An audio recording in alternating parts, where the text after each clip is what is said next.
কি গুরুত্বপূর্ণ একটা সাবজেক্ট।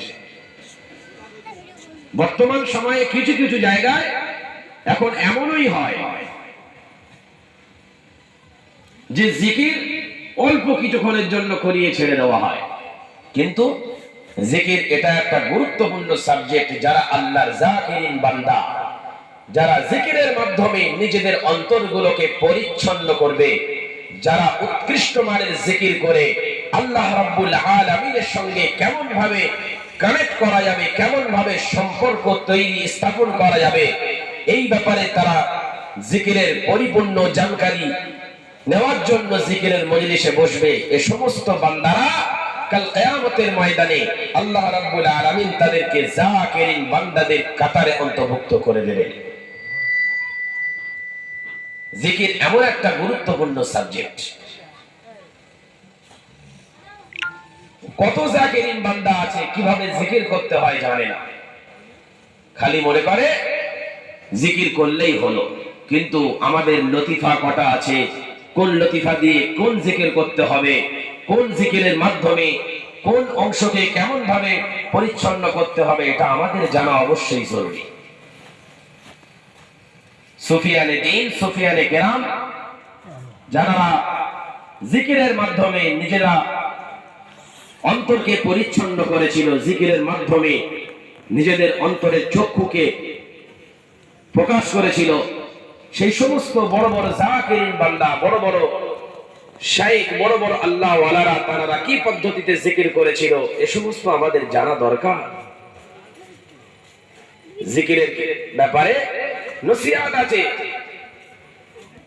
যে আপনি বিভিন্ন তরিকা, বিভিন্ন পর্যায়ে, বিভিন্ন লতিফা অনুযায়ী জিকির করবেন। সেই অনুযায়ী আপনি যদি জিকির করতে থাকেন, আপনার একটা একটা জিকিরের ধারাবাহিকতা অর্জন হবে। যে বলা আছে লতিফায়ে নফস, যেটা আমাদের নাভির নিচে উপস্থিত আছে।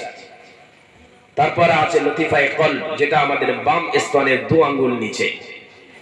তারপরে আছে লতিফায়ে রূহ, যেটা আমাদের ডান স্তনের 2 আঙ্গুল নিচে। তারপর আছে লতিফায়ে সির, যেটা আমাদের একেবারে সিনার মাঝ বরাবর স্থাপিত আছে। তারপরে লতিফায়ে খাফি, যেটা আমাদের একেবারে ডান স্তনের উপরে, উপরের দিকে অবস্থিত।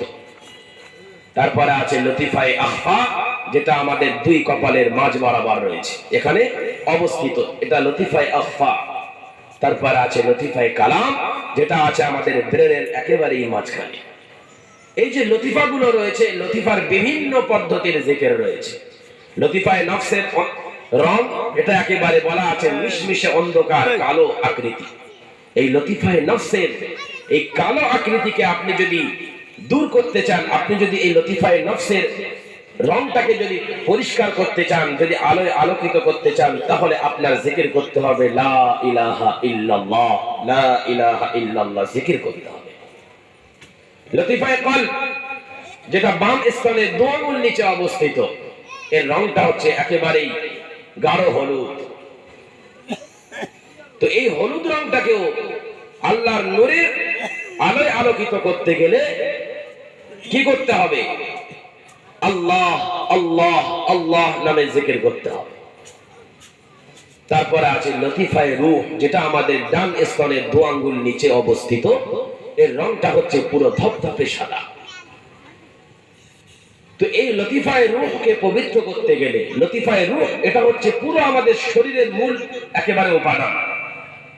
আপনার আমার শরীরে যদি রূহ না থাকে, এই শরীরের কোনো মূল্য নাই। যে বলা আছে যখন মানুষের শরীর থেকে রূহ বার হয়ে যায়, তখন মানুষ আর মানুষ থাকে না, তখন ডেড বডি হয়ে যায়। তো এই রূহ এর রংটা হচ্ছে ধপধপে সাদা।